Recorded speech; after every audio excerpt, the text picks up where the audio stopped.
6 weeks after my brother emptied our parents' joint account and disappeared to Vancouver. My mother showed up at my front door, in Mississauga, holding a manila envelope, and a look on her face I had not seen since my grandfather's funeral. It was a Tuesday evening in late November. I had just gotten back from a site visit in Brampton. Still wearing steel-toed boots, still smelling like concrete and cold air. My truck was in the driveway. My coffee was still hot on the counter. I was 34 years old. And the most complicated thing I had planned for that night was deciding whether to watch the Leafs game or go to bed at 9. Like a man who had made peace with his life choices. Then I opened the door. My mother, Sandra, stood on the porch with her coat half buttoned, and her reading glasses pushed up on her forehead, where she always forgot them. She was 61 and looked like she had not slept properly in a month.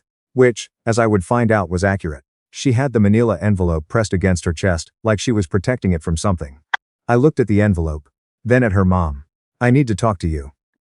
She said it softly, the way she said things when she already knew I was not going to like them. I stepped back and let her in. She walked through my front hallway slowly, glancing around the way people do when they expect your living space to tell them something about your emotional state. What she saw was a clean kitchen, a pair of running shoes by the mat, a hockey bag I kept meaning to move to the garage. My couch had a book on it. There was no shrine to the life my family had been quietly dismantling for the past 2 months. She sat at my kitchen table. I stayed standing. "What's in the envelope, Mom?" She set it down on the table but kept one hand flat on top of it. "It's about your brother, my brother, Devin, 31 years old, the youngest of us. The one who had charmed every teacher he ever had. The one who could talk his way out of a parking ticket in a no-stopping zone. The one who my parents had been quietly rescuing from one thing or another since he was 19. The one who, 6 weeks ago, had convinced my parents to add him to their joint checking account so he could help them manage their finances, while my father recovered from his hip replacement, and then withdrew $43,000, and moved to British Columbia with a woman none of us had met." My mother wiped her eyes. "He called your father last week." I almost said something. I chose not to. "He says he's struggling. He says the money is almost gone. He says he made a mistake, and he doesn't know how to come back from it." I looked at the envelope. "And what's in there?" She lifted her hand. The flap was already open. "It's a repayment proposal. The bank helped your father put it together. If we refinance the house we can cover the gap. But," she paused, "we'd need a cosigner." There it was. I had known something like this was coming. Not the exact shape of it, not the refinancing angle specifically, but the general direction. Because that was how things worked in my family. Devin caused the damage. My parents absorbed what they could. And then someone looked at me and used the word responsible. Like it was a compliment instead of a trapdoor. I pulled out the chair across from her and sat down. "So let me make sure I understand this," I said. "Devin takes $43,000 from your account. Devin moves to Vancouver. And now you need me to co-sign a refinance on your house, so the bank will work with you." My mother's hands folded on the table. "We don't have another option. You have one other option. You could let Devin face the legal consequences of what he did." She flinched like I had said something cruel. "He's your brother." "I know who he is. He made a mistake?" Mom." I kept my voice even. $43,000 is not a mistake. A mistake is forgetting to put the recycling out. What Devin did has a legal name." She shook her head. "We are not going to the police." "I know you're not." That was the thing I had understood the moment she walked in. This conversation was never about whether to involve the police. That decision had already been made. And I had not been in the room when they made it. "But you're asking me to put my name on your mortgage. You understand what that means if Devin does this again? Or if the payments fall behind?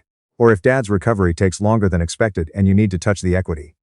She looked down at her hands. "We wouldn't let it come to that."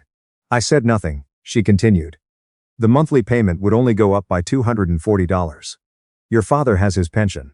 I'm still working 3 days a week at the dental office. We've talked to a financial advisor." "What financial advisor?" She paused. "The one at the TD branch on Huron, Ontario." I closed my eyes briefly. That was not a financial advisor. That was a mortgage specialist whose job it was to move the loan forward. But I let it go for now. "Mom, I love you and Dad, you know that. But you are asking me to take on financial liability for a situation your youngest son created, while your youngest son is in Vancouver not co-signing anything." Her eyes filled. "He doesn't have anything to co-sign with. He has no assets, right? Because he spent yours." The silence that followed was long enough that I could hear the refrigerator hum and the distant sound of a neighbor's snowblower 2 houses down. Then she reached for the envelope. I stood up. "What are you doing?" "I brought the paperwork so you could look at." "No."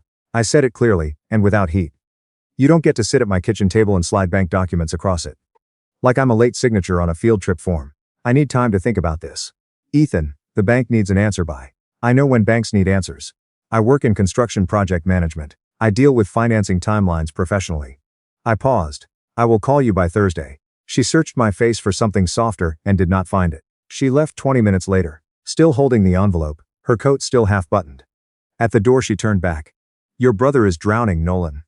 I said. Then maybe he should have thought about that before he dove into mom and dad's account. I closed the door, stood in my hallway for a moment, then went and called my uncle.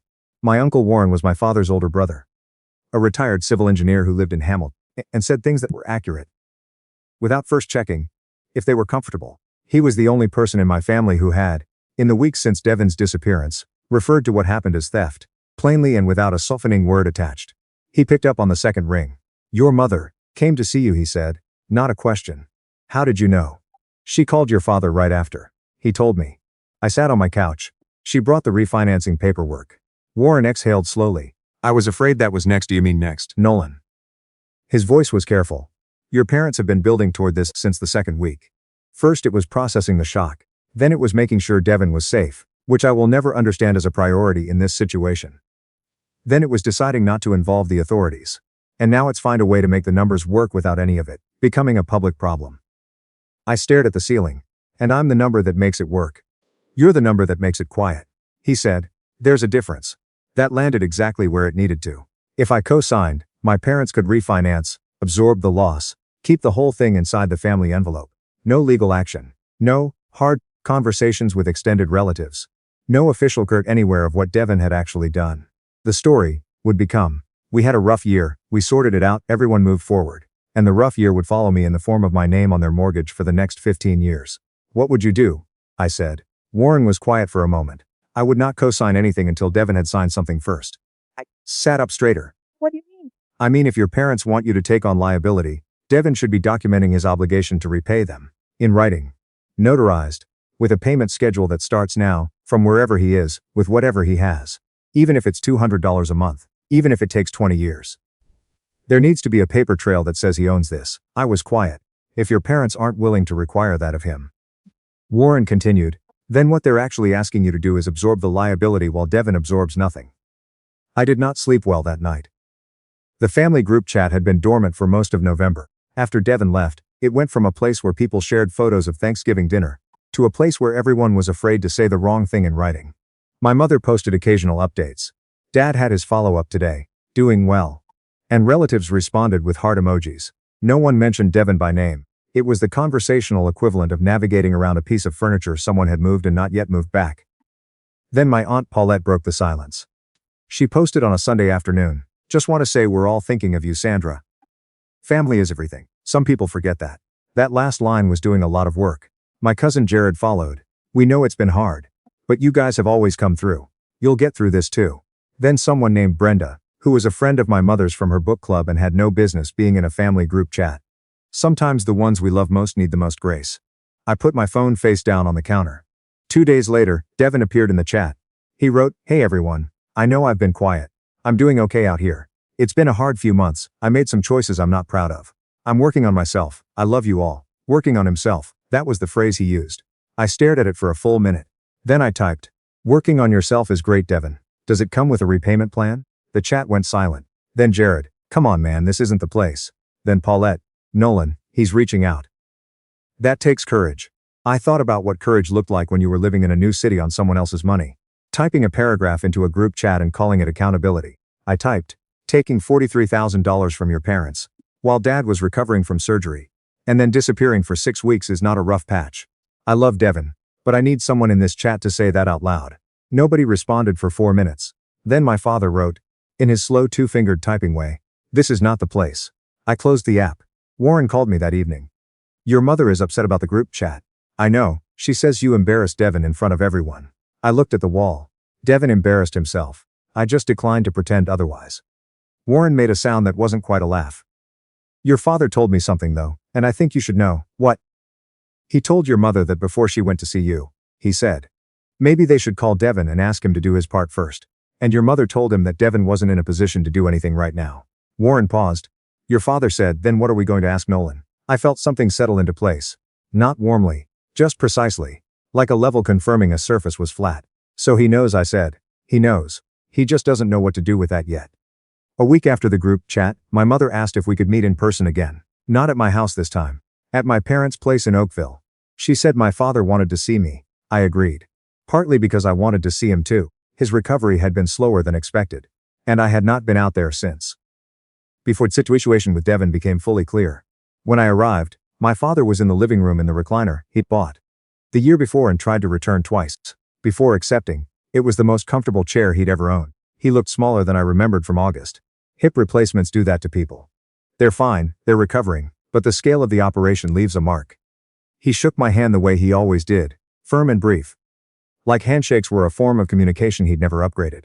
My mother made tea. The three of us sat in the living room, with a plate of shortbread cookies from the tin she kept on the sideboard. The same tin, from when I was 11. Some things my mother maintained as constants. Regardless of what else was in motion. My father spoke first. Your mother told me what she asked you. She did. He nodded, looking at the window. I want you to know that wasn't my idea. The way she went about it. I looked at him. That was probably the most direct thing he'd said to me in 5 years. Okay. I don't think it's right to ask you to co-sign anything while Devin is out there not signing anything himself. My mother set down her mug. Gordon. He looked at her. Sandra, I've said this. The room shifted, not loudly, quietly, which was actually more significant in my family. My mother looked at me. We just don't want to lose the house. Mom, I set my own mug down. I don't want you to lose the house either. That's why this conversation matters. But I need you to understand what I'd be agreeing to. I paused. If I co-sign and Devin never pays you back, my name is still on that document. If Dad's pension gets interrupted, or something else happens and payments fall behind, that's my credit. That's my borrowing capacity. That's my ability to get my own mortgage one day. She looked pained. Nothing like that would happen. You also didn't think Devin would take the money. That hit the room harder than I intended. But it was accurate, and accurate was what we needed. My father said quietly, she's right about that. My mother's eyes filled. I know I didn't, I know. She pressed her lips together. But he's our son. And I'm your son too, I said. And I'm asking you to protect me the same way you've been protecting him. Nobody said anything for a moment. Then my father reached forward and put his hand over my mother's, which for him was the emotional equivalent of a 20-minute speech. We need to talk to Devin, he said. Before we ask anything else of Nolan, we need Devin to put something in writing. My mother looked like she wanted to argue. She looked at my father's hand over hers and didn't. That was enough. For that day. On the drive back to Mississauga, I called Warren. It went okay, I said. Define okay, Dad told her they need to talk to Devin, before asking me for anything else. Warren was quiet for a second. Gordon said that. He did good, he said it simply. Good for him. I thought about my father in that recliner, a little smaller than August, still shaking my hand the same way he always had. Some people are slow to get there, but they get there. I had stopped expecting my father to be fast a long time ago. What I hadn't stopped expecting was for him to eventually say the right thing. Devin called me 3 weeks later. Not through my mother, not through the group chat. He called my cell directly. I was at the grocery store in the cereal aisle. Which is not where I would have chosen to have this conversation. But apparently my brother had not consulted my schedule. I almost didn't answer. I stood there looking at the name on my screen for long enough. That a woman with a cart had to go around me. Then I picked up. Hey, he said, hey. Silence for a second. Mom said you wouldn't co-sign unless I did something first. That's accurate. Another pause. I don't have much right now. I know. I mean I have some. Not a lot. He sounded tired. Not the performed kind of tired people use when they want sympathy. Actually tired. I've been working. Warehouse job mostly nights. It doesn't pay great. I said nothing. I know what I did was wrong, he said. I'm not trying to say it wasn't. He stopped. Started again. I panicked. I know that sounds insane.